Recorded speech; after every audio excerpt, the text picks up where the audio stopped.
Africa in Transition. Chapter 14. New encounters the creation of a world market. Although the primary objective of the Portuguese in rounding the Cape of Good Hope was to find a sea route to the Spice Islands, they soon discovered that profits were to be made en route along the eastern coast of Africa. The Portuguese in Africa. In the early 16th century, a Portuguese fleet commanded by Francisco de Almeida seized a number of East African port cities, including Kilwa, Sofala, and Mombasa, and built forts along the coast in an effort to control the trade in the area. Above all, the Portuguese wanted to monopolize the trade in gold, which was mined in the hills along the upper Zambezi River, and then shipped to Sofala on the coast. For centuries, the gold trade had been monopolized by local Bantu-speaking Shona peoples at Zimbabwe. In the 15th century, however, it had come under the control of a Shona dynasty known as the Mwene Mutapa. The Mwene Mutapa had originally controlled the region south of the Zambezi River and may have been the builders of the impressive city known today as Great Zimbabwe. But sometime in the 15th century, they moved northeastward, matter of fact, to the valley of the Zambezi. Here they encountered the arriving Portuguese, who had begun to move inland to gain access to the lucrative gold trade and had established ports on the Zambezi River. The Portuguese opened treaty relations with the Mwene Mutapa, and Jesuit priests were eventually posted to the court in 1561.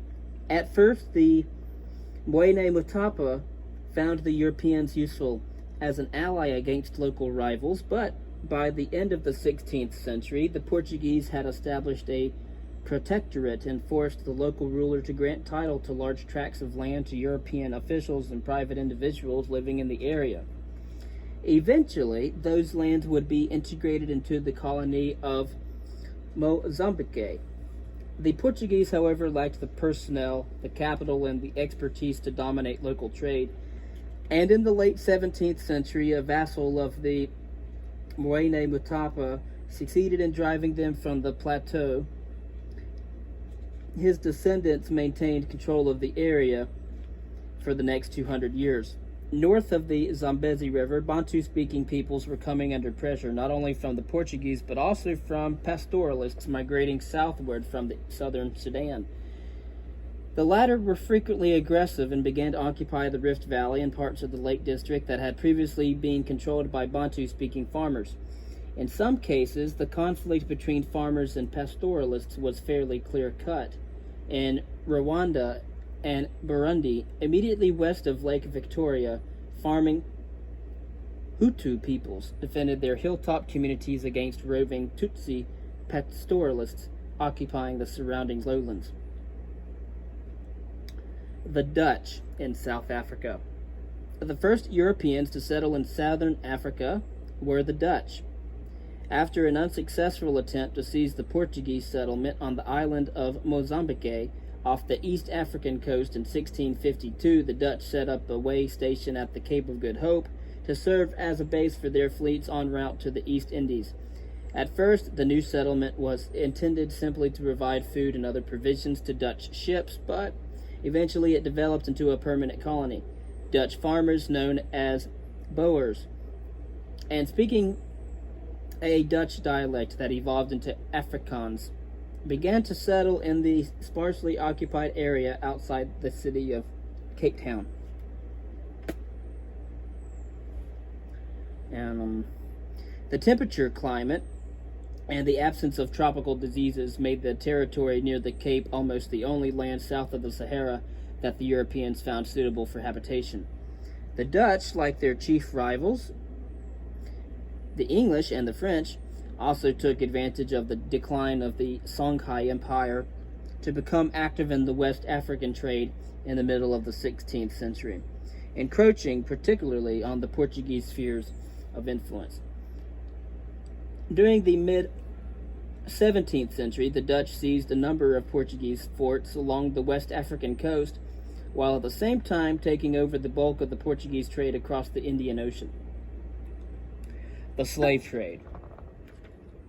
The European exploration of the African coastline had little apparent significance for most peoples living in the interior of the continent, except for a few who were engaged in direct or indirect trade with the foreigners. But for peoples living on or near the coast, the impact was often great indeed. As the trade in slaves increased during the 16th, 17th, and 18th centuries, respectively, thousands and then millions of men, women, and even children were removed from their homes and forcibly exported to plantations in the Western Hemisphere. And again, we've already talked about the transatlantic slave trade. We've also talked about the Columbian Exchange. And as we saw earlier in our readings, there were different forms of slavery in Africa before the arrival of the Europeans. And so slavery already existed in Africa before the white men had encroached upon their lands.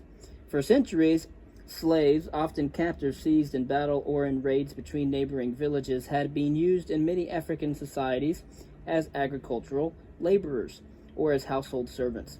Many served as domestic servants or as wageless workers for the local ruler, and some were permitted to purchase their freedom under certain conditions.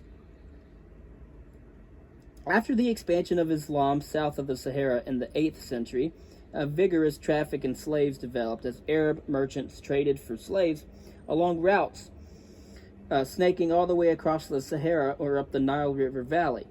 Once transported to the Middle East, most of such captives were used as domestic servants or as workers on plantations throughout the region.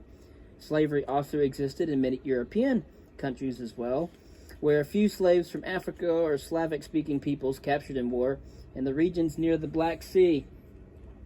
The English word slave derives from the word Slav, and of course, these Slavic-speaking peoples captured in war in the regions near the Black Sea were used for domestic purposes or as agricultural workers in the lands adjacent to the Mediterranean.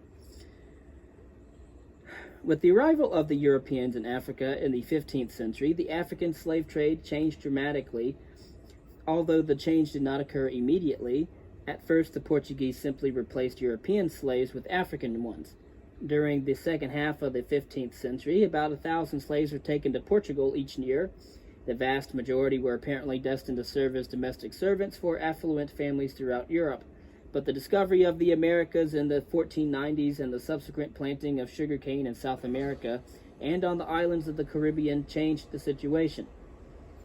And so it wouldn't be useful to use them in Portugal. Cane sugar was native to Indonesia and had been first introduced to Europeans from the Middle East during the Crusading period and during the Crusades. But by the 15th century, it was grown often by slaves from Africa or the region of the Black Sea in modest amounts on Cyprus, Sicily, and southern regions of the Iberian Peninsula. But when the Ottoman Empire seized much of the eastern Mediterranean, the Europeans needed to seek out new areas suitable for cultivation. In 1490, the Portuguese established sugar plantations, worked by African laborers at Saltone, an island off the central coast of Africa. Demand increased as sugar gradually replaced honey as sweetener, especially in northern Europe. But the primary impetus to the sugar industry came from the colonization of the Americas. During the 16th century, plantations were established along the eastern coast of Brazil and on several islands in the Caribbean. Because the cultivation of cane sugar is an arduous process demanding both skill and large quantities of labor, the new plantations required more workers than could be provided by the Indian population in the Americas, many of whom had died of diseases imported from Europe and Africa. And when we say Indian, we really mean Native Americans. Since the climate and soil of much of West Africa were not especially conducive to the cultivation of sugar, African slaves began to be shipped to Brazil and the Caribbean to work on the plantations there. The first were sent from Portugal, but in 1518 the Spanish ship carried the first boatload of African slaves directly from Africa to the Americas. The growth of the slave trade and the Middle Passage. So in our next video, we're really going to start talking about the slave trade.